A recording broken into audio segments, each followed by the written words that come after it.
আচ্ছা, আমরা একটু প্রশ্ন সলভ দেখি। বোর্ড প্রশ্ন, এটা হচ্ছে 2023-এর বোর্ড পরীক্ষার প্রশ্ন। প্রশ্নতে একটা ছক দেয়া আছে। এই ছকে বলা আছে মনোবিজ্ঞানের বিষয়বস্তু। 2টা অপশন দেয়া আছে, একটা হচ্ছে আচরণ আর একটা ফাঁকা। আবার আচরণের নিচে 3টা বি, সি, ডি দিয়ে দেয়া আছে। তাহলে মনোবিজ্ঞানের বিষয়বস্তুতে তুমি চিন্তা করে দেখো, আমরা বারবার বলি কি আচরণ ও মানসিক প্রক্রিয়ার বিজ্ঞান। তাহলে বাম দিকে যদি আচরণ হয়, ডানেরটা মানসিক প্রক্রিয়া, মানে এ অপশনে বসবে মানসিক প্রক্রিয়া।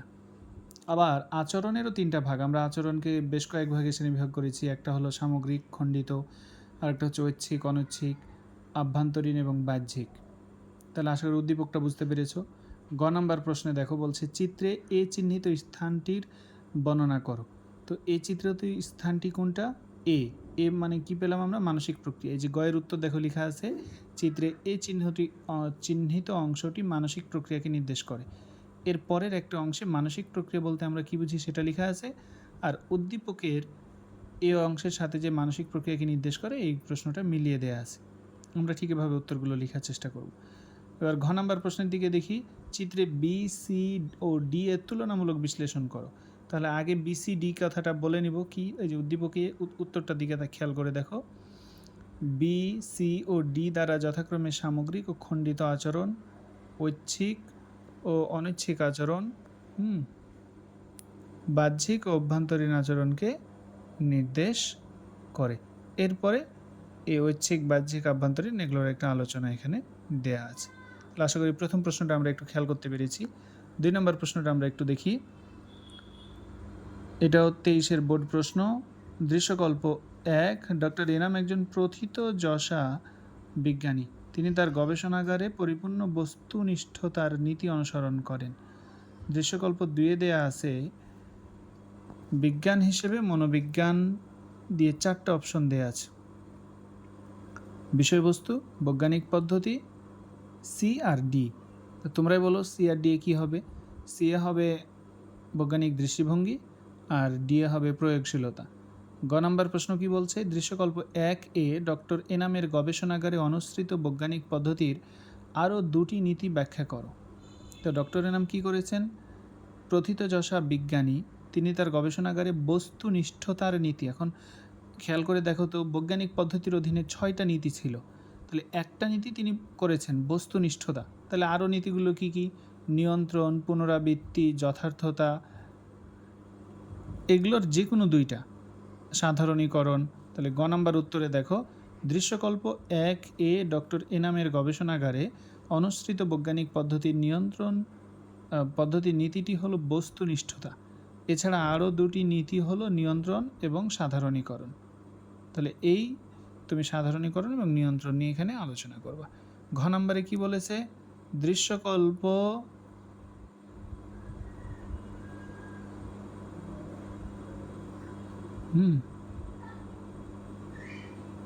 দৃশ্যকল্প 2-এ সি ও ডি চিহ্নিত স্থান 2টি বিশ্লেষণ করো। তাহলে আমরা কোন 2টি জায়গা বিশ্লেষণ করব উত্তরে? সি আর ডি হচ্ছে বৈজ্ঞানিক দৃষ্টিভঙ্গি ও প্রয়োগশীলতা, আমরা সেই জায়গাগুলোর ব্যাখ্যা করেছি। শেষ। আমরা 3 নম্বর প্রশ্নটা একটু দেখি। এটা 23-24 সালের বিভিন্ন স্কুল কলেজে পড়েছে। মনোবিজ্ঞানের বিষয়বস্তু 2টা অপশন দেওয়া আছে, আচরণ ও বি। তাহলে আমরা খুব সহজভাবে ধরে নিতে পারছি এটা হচ্ছে মানসিক প্রক্রিয়া। সি, ডি আর বাহ্যিক, অভ্যন্তরীণ। তাহলে সি আর ডি এ ঐচ্ছিক, অনৈচ্ছিক, আর ডি এ হবে ধরে নাও সামগ্রিক ও খণ্ডিত। তাহলে এই প্রশ্নটা আমরা ইতিমধ্যে আলোচনা করেছি। আমরা 4 নম্বর আরও একটা প্রশ্ন দেখতে চাই। 4 নম্বর প্রশ্নে কি বলছে? মনোবিজ্ঞানের ঐতিহাসিক ক্রমবিবর্তন, প্রাচীন যুগ, মধ্যযুগ এবং সি ফাঁকা জায়গা দেওয়া আছে। আচ্ছা, এখানে আমরা মনোবিজ্ঞানের ওই শুরু থেকে, আত্মা থেকে মন হয়ে, চেতনা হয়ে আধুনিক যুগের যে আচরণ, মানসিক প্রক্রিয়ার বিজ্ঞান, এগুলোকে যদি যুগ আকারে ভাগ করি, তাহলে প্রাচীন যুগ, মধ্যযুগ ও আধুনিক যুগ হিসেবে চিহ্নিত করা যেতে পারে। তো সি বলতে মূলত আধুনিক যুগ, ওই যে মনোবিজ্ঞানের জন্মদিন যখন 1879 সাল, তখন থেকেই সেই জায়গা নিয়ে আলোচনা করা যেতে পারে।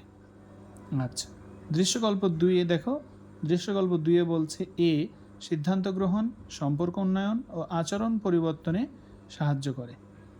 আরও একবার খেয়াল করো, আমি যখন একটু আগে আলোচনা করছিলাম একটা ব্রাঞ্চে বলছে কি ক্লায়েন্টকে সিদ্ধান্ত গ্রহণ করতে সাহায্য করে, সম্পর্ক উন্নয়ন করে, আচরণ পরিবর্তনে সাহায্য করে।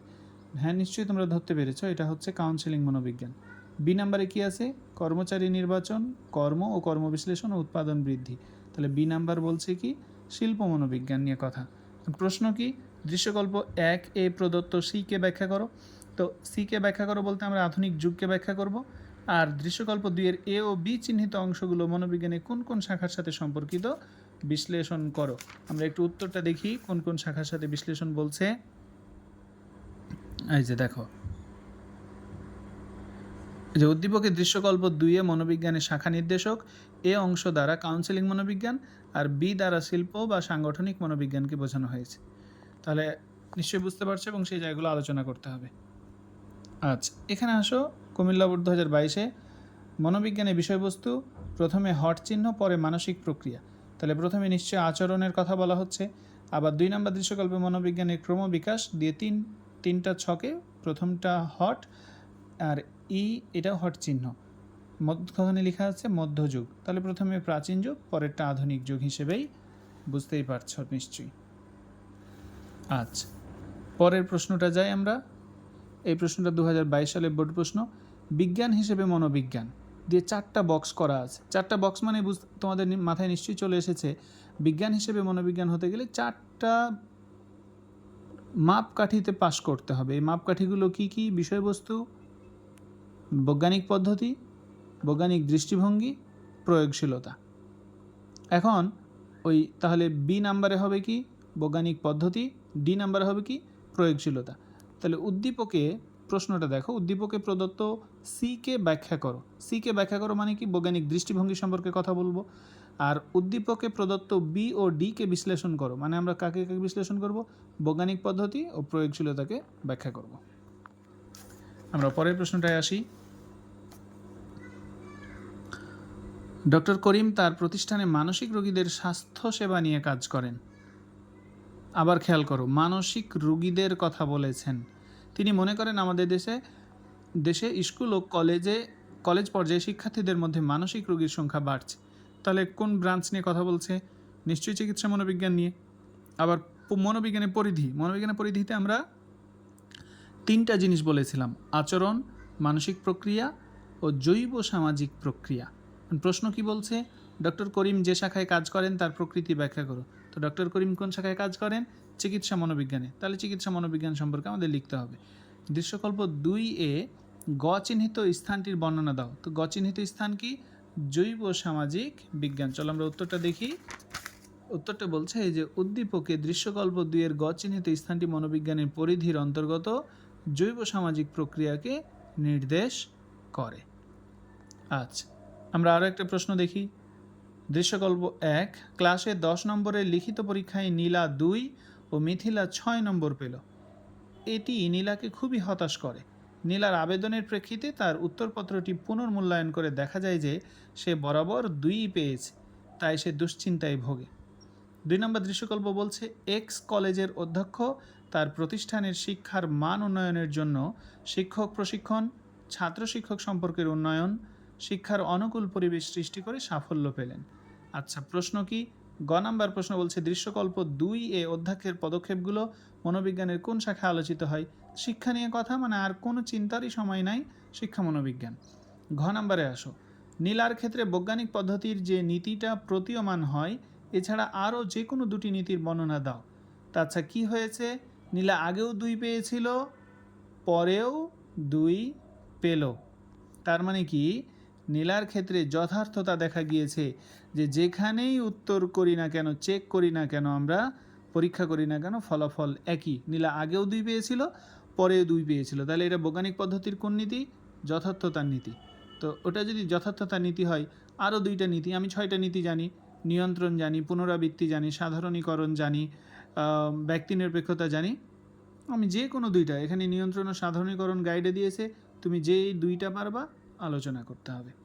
আমরা আর 2টা প্রশ্ন দেখব মাত্র, তাহলে আশা করা যায় যে মোটামুটি তোমরা পেরে যাবা।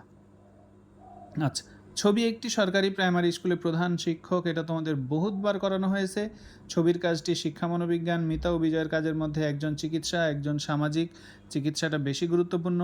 এই প্রশ্ন আমি আর আলোচনা করছি না, এটা ইতিপূর্বে বহুতবার হয়েছে আলোচনা। আমরা মনোবিজ্ঞানের বিষয়বস্তুতে 4টা জিনিস দেখছি। ওই যে সংজ্ঞা 2টা আমি পড়ে শোনালাম, সেখানে কি পাবো? মানসিক প্রক্রিয়া দেয়া আছে, মানুষ ও প্রাণী দেয়া আছে। তাহলে প্রথমে কি আছে? প্রথমে আছে আচরণ, আর সবশেষে কি আছে? বিজ্ঞান। তাহলে উদ্দীপকে প্রদত্ত এই চিহ্নিত অংশটি বর্ণনা করো, মানে আমি কি আলোচনা করব? আচরণে আলোচনা করব। উদ্দীপকে প্রদত্ত বিচিহ্নিত অংশটির আলোকে মনোবিজ্ঞানের স্থান মূল্যায়ন করো। বিচিহ্নিত স্থান কি? বিজ্ঞান। তাহলে বিজ্ঞানের আলোকে মনোবিজ্ঞানের স্থান, মানে ওই যে বিজ্ঞান হতে গেলে যে তাকে 4টা মানদণ্ডে পাশ করতে হবে, ওই ব্যাপারটা এখানে আমরা আলোচনা করব। আচ্ছা, আর একটাই প্রশ্ন আমরা আলোচনা করে শেষ করব আজকে। হ্যাঁ, বিত্তশালী চৌধুরী সাহেব শহরে থাকেন। তার গ্রামের লোকের শিক্ষার লক্ষ্যে 10 বছর পূর্বে একটি স্কুল প্রতিষ্ঠা করেন, কিন্তু শিক্ষার্থী, শিক্ষক এবং যথাযথ শিক্ষা পরিবেশের অভাবে সেটি আজ বন্ধ হওয়ার পথে। চৌধুরী সাহেবের বন্ধু গাজী সাহেব অসহায় বৃদ্ধ মানুষের কল্যাণের জন্য ঢাকার অদূরে একটি মানসম্পন্ন বৃদ্ধাশ্রম স্থাপন করেন। টিভিতে একটি অনুষ্ঠানে দেখা গেল এক বৃদ্ধ হাত নাড়িয়ে গাজী সাহেবের প্রশংসা করে সাক্ষাৎকার দিচ্ছেন। তো চৌধুরী সাহেবের কাজটা কি হলো এখানে? মনোবিজ্ঞানে কোন শাখায় আলোচনা হয়েছে? চৌধুরী সাহেব কী করলেন? একটা স্কুল কলেজ শিক্ষার্থী এগুলো করলেন। তাহলে স্বাভাবিকভাবেই চৌধুরী সাহেবের এই কাজটা শিক্ষা সংক্রান্ত মনোবিজ্ঞান বা শিক্ষা মনোবিজ্ঞানের আলোচনায় পড়বে। আচ্ছা, ঘ নাম্বার কি? ঘ নাম্বার আমরা একটু দেখি। গাজী সাহেবের মানব কল্যাণধর্মী কাজ কীভাবে মনোবিজ্ঞানের সাথে সম্পর্কিত? গাজী কী করেন? অসহায় বৃদ্ধ মানুষের কল্যাণের জন্য ঢাকার অদূরে একটা বৃদ্ধাশ্রম করেছেন, এবং টিভিতে দেখা গেল গাজী সাহেবের প্রশংসা করে সাক্ষাৎকার দিচ্ছে। তো চলো, কিভাবে মনোবিজ্ঞানের সাথে সম্পর্কিত। আচ্ছা, সমাজের কল্যাণ নিয়ে কাজ করে কোন মনোবিজ্ঞান? নিশ্চয়ই সমাজ মনোবিজ্ঞান, সমাজ সম্পর্কিত যে কোনো বিষয় নিয়ে। তাহলে উদ্দীপকে গাজী সাহেবের মানব কল্যাণধর্মী কাজ মনোবিজ্ঞানের সমাজ মনোবিজ্ঞান শাখায় আলোচনা করা হয়। তারপরে সমাজ মনোবিজ্ঞান সম্পর্কে এখানে ডিটেলস আলোচনা করে দিলেই আমাদের উত্তরটা হয়ে যাবে। তো এই ছিল প্রথম অধ্যায় সম্পর্কে একটা অ্যাট এ গ্লান্স। আশা করি তোমাদের কাছে গাইড বই আছে, একটু প্রশ্নগুলো দেখে দেখে যাবে। আমি গুরুত্বপূর্ণ 10 থেকে 12টা প্রশ্ন উদ্দীপক বুঝিয়ে দিলাম, এটা উপকারে আসবে আশা করছি। তোমাদের পরীক্ষা ভালো হোক।